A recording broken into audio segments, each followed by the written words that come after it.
Good evening, good afternoon, wherever you find yourselves in this weird, wild, wacky world of ours, and welcome to another exciting installment of Northeast Kansas. This evening's scene will take place in the home of Sir Triori Apalude, also known as the Fairbreeze Manor, where Mixie Rogers has been asked to join the Sidhe so that they may partake in tea. And Mixie has accepted the offer, though she perhaps may be being a little bit of a troll as soon as she gets, when asked her particular persuasion with the tea, she describes it in the sense that she probably prefers something other than tea. Let's just put it that way. Something that's a little bit simpler to make, as if anything couldn't be more simple than making tea. But then again, that just may be the British handler of Mixie, just putting it into context. But either way, Triori is seated behind his chair, behind his desk, with his fingers steepled. There is a box, a plain brown wooden box, on the table between himself and Mixie. And he will say, I would ask what it is that you strive for, Miss Rogers. That kind of depends. I mean, what exactly are we kind of talking about here? Like stuff in the autumn world that I strive for, or, dreams, or, romance or anything? What is it that inspires you?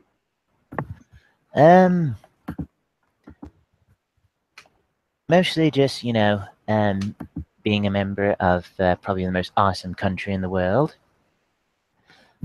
And also, working for, one of the most awesome people in the world. And what else could I say also inspires me?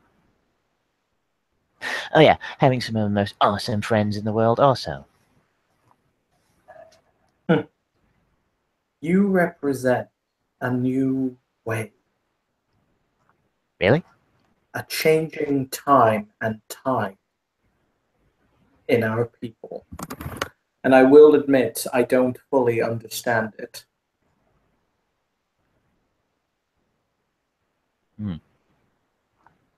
I think I He could probably, blinks his. I think I could probably explain it to you.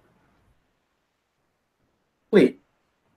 It's something which is, in scientific terms, has been known as a generational jump.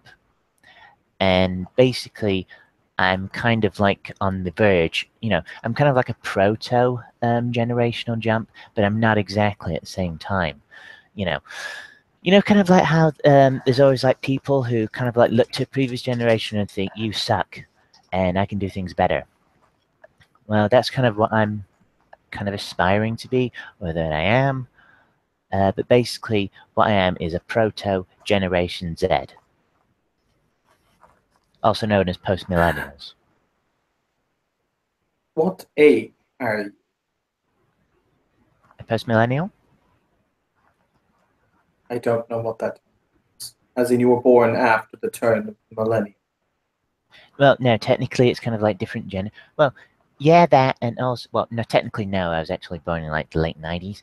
But basically what it is the generation that are going to, like be after the millennials, and mostly they're people who kind of look at the current, the world and everything, because they've never actually. Well, here's the thing. Post millennials, actually, I'll just call them Generation Z, because post millennials just sounds so, it sounds not so ironic or stupid. Basically, they were born in the internet. They weren't just brought up around it. They were born in the internet. We don't have as good a memory as everyone else, but we can compartmentalize things. It's a lot easier for us to organize things that way. We don't know a lot of things, but we can research them and we can find them. And when, we can do that, then we can kind of do pretty much, we know where to find things.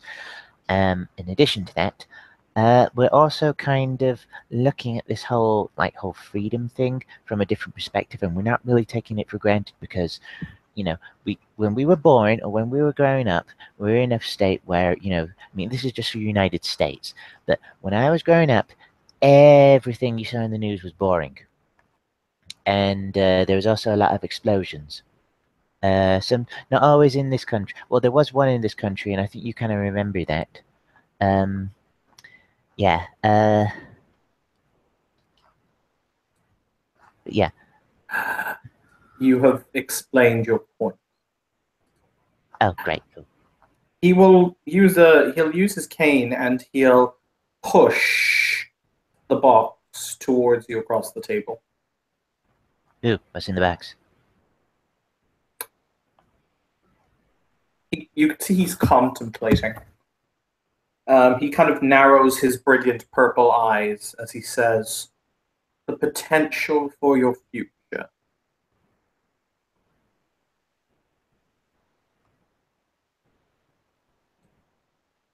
If you deign to look within it. This isn't going to be like a prank, is it? Where I kind of open up and there'll suddenly be like a horrible, like, clown face or something like that in a spring, and it'd be like, there! And I'll be like all scared, and I jump up onto one of the, like one of the library things, one of the library stacks. Do you think I seem like the joking type? Maybe. And she has a very inquisitive look on her face. I assure you, I may possess a sense of humor, but it is not for the practical tomfoolery. You sure? I am sure. Okay. So, what's in it? He will kind of gesture for you to open it. And curiosity killed the cat, but satisfaction brought it back. Mixie will haphazardly start pulling open. I'm assuming it's parcel wrapped. No, it's a plain wooden box with a hinge. Okay. Okay, Mixie will kind of slowly but surely. She'll kind of open up the hinge just slightly, just to try and peek it in before she'll go, yeah, screw it, and she'll open up the whole thing. Yeah, nothing jumps out. You see inside a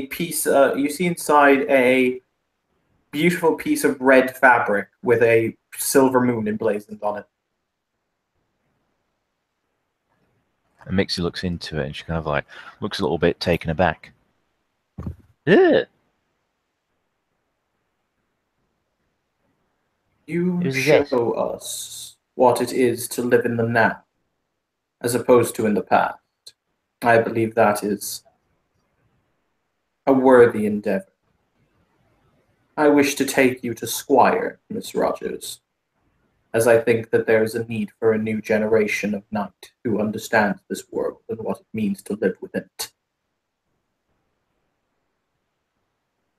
Oh, thanks, I think. He will nod. Do you accept? I'm not sure. Well,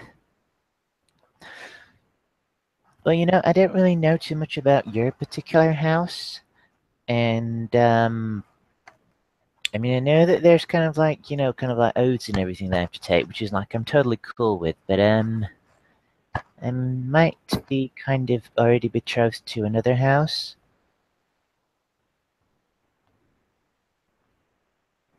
He cocks his eyebrow, mostly because you used the word betrothed in the wrong context there. And he will say, "We'll keep in mind she is American." Yes, he will say, "You are a puka. You are not bored to join any house, unless it is the house deigns to offer you admission." Yeah, but I don't know. Can I think about it? And to answer your question, I represent the House of Sorcerers and Secret Keepers. We who know all say very little. We who know all, and say only what is required when the circumstance merits it.